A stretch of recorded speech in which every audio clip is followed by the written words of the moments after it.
Huawei could get ahead of Samsung and would be the first to present a triptych flyer-like folding device. It should be remembered that Samsung has previously presented several prototypes of these screens with several folds. However, currently they are still quite thick models, and that without camera and other elements that could cause the device to be even thicker.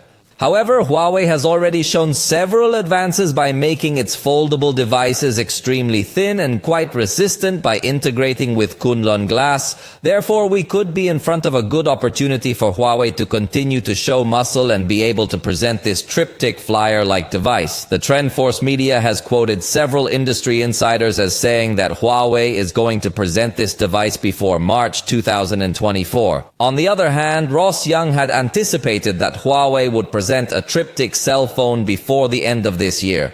But since no more leaks or rumors have come out around this, it seems that Huawei has not managed to bring out this device in this same of these years and will have to wait. At the moment, it seems that Samsung has no plans to release a trifold device, but has simply shown through different prototypes the capabilities that would be achieved with flexible displays. But now it's your turn to let me know your opinion on whether or not you would like to see triptych cell phones. I think that as long as it is a thin enough option, it will be attractive, but if it ends up being an extremely thick device, I think no one will be interested in it.